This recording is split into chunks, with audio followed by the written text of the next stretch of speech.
था आप लोगों की तरह, लेकिन आज बस इतना ही अंतर है कि मुझे माइक पकड़ने में पहले हिचकिचाहट होती थी, अब मैं बोल्ड सा हो गया हूं। मेरी शुरुआत होती है साथियों 2016 से।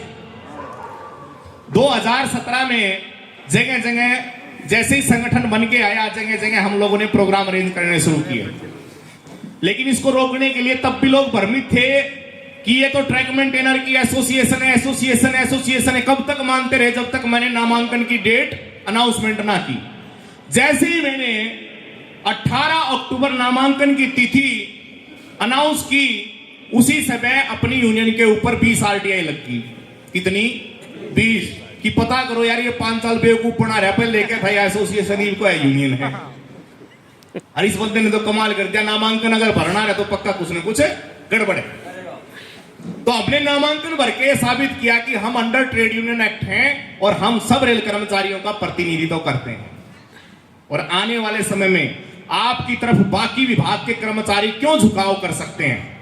इस संगठन का सबसे पहला उद्देश्य है प्रत्येक रेल कर्मचारी को आत्मनिर्भर बनाना, न कि किसी का बीच में बिचौलिया बनकर नेताओं के जरिए अपनी बात प्रशासन तक पहुंचाना।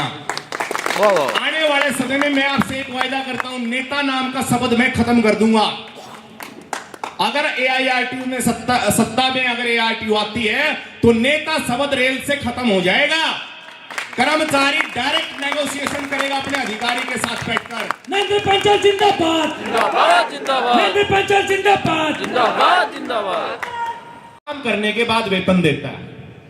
लेकिन जब से मैं रेलवे में आया, मैंने इनका इतिहास जाना तो मुझे पता चला कि यूनियन पार्ट ऑफ आज बिजनेस है। आज की डेट में मैं पूछना चाहता हूं कि 11 लाख रेल कर्मचारियों की सदस्यता 500 रुपए पर हेड आप दोनों संगठनों को देते हो। मैं पूछता हूं, जितने साथी भीड़ में बैठे हैं, कोई बताएगा कि आज तक यूनियन ने आपका कोऑपरेट क्या किया उस पैसे से? नहीं।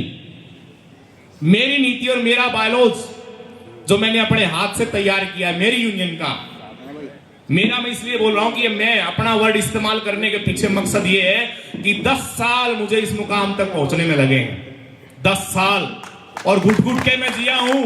नरेंद्र पंचाल जिंदाबाद, नरेंद्र पंचाल जिंदाबाद। इस 10 साल के संघर्ष के बाद उस बायलॉज में मैंने सबसे बड़ी बात पता क्या लिखी है कि कोई भी रेल कर्मचारी जो all India railway track maintainer union की सदस्यता 3 वर्ष की ग्रहण करेगा, तो उस रेल कर्मचारी के दौरान, ड्यूटी के दौरान, अगर वो रिमूव फ्रॉम सर्विस हो जाता है, सस्पेंशन में चला जाता है, डिसमिसल उसका हो जाता है, कंपल्सरी रिटायरमेंट जैसी बड़ी पेनल्टी उसको यदि रेलवे दे देती है और नौकरी से बाहर कर देती है, अगर उसके पास यूनियन की 3 साल की रसीद है, तो ये all India railway trackman union उसको जब तक नौकरी पर वापस नहीं आ जाता तब तक पूरी तनख्वाह देगा। नरेंद्र पंचाल जिंदाबाद, जिंदाबाद जिंदाबाद, नरेंद्र पंचाल जिंदाबाद। जिंदाबाद जिंदाबाद। आवाज दो, एक है, आवाज दो। एक है। दूसरा, कानूनी मदद। सबसे बड़ा काम होता है यूनियन का कानूनी मदद। किसी भी व्यक्ति को अगर नौकरी से बाहर होने पर उसका मुकदमा लड़ने के लिए उसके पास पैसे नहीं है, तो वो खर्चा भी यूनियन उठाएगी और फ्री में आपको एडवोकेट हायर करके देगी। एआईआरटीयू जिंदाबाद, जिंदाबाद जिंदाबाद।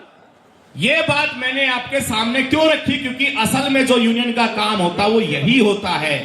लेकिन आज की यूनियन आपको डराती है, अरे भाई 5 साल के पास मत जाना। क्यों? अरे यार वो ट्रैकमैनों का संगठन है, अरे वो गुमराह करता है, अरे वो बेवकूफ बनाता है। मैं पूछता हूं, फिर आज ये भीड़ यहां बैठी क्यों है?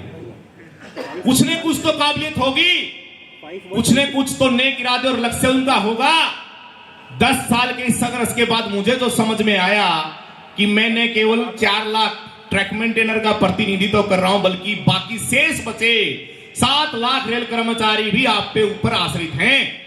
जिस प्रकार रेलवे का प्रत्येक काम एक दूसरे पर टिका हुआ है, फेलियर होके रह जाएगा, चुनाव चिन्ह नहीं मिलेगा।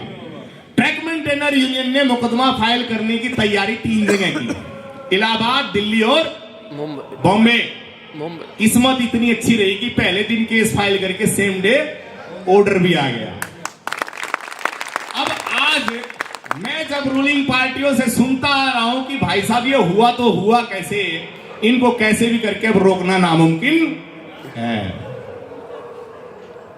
ये आज की डेट का एक नया इतिहास। इससे पहले कि अगर मैं घटनाएं बात करूं, साथी अनिल गौतम हमारे बीच में बैठे, उनका जिक्र किया गया कि किसी साथी की हत्या पर उन्होंने पूरा कोऑपरेट किया और प्रशासन को हिलाने तक का भी उन्होंने काम किया। ये आज कोई नई बात नहीं है। All India railway men's federation 1974 का हवाला देती है हर बार कि हमने 1974 में हड़ताल किया और आपको बोनस दिलाया, यही कहती है ना जी। कौन था बोनस दिलाने वाला? क्या नाम था उस व्यक्ति का? जोरस फर्नांडिस, जो देश के रक्षा मंत्री और रेल मंत्री भी बने थे। जोरस फर्नांडिस जी की मेहनत की वजह से हम सब रेल कर्मचारी बोनस ले पाए। भले उसके पीछे संगठन का नाम AIRF था, लेकिन मैं पूछता हूं उनके जाने के बाद रेलवे में किस नेता ने आप लोगों के लिए काम किया? कोई एक काम मुझे गिनाए। उस दिन के बाद से लेकर आज तक इतिहास गवाह है कि उन्होंने सिर्फ संगठन के नाम पर लोगों के साथ ठगी की है, भ्रष्टाचारी की है और पैसा जुटाने का काम किया है। मेरी अगर तबादला करवाना तो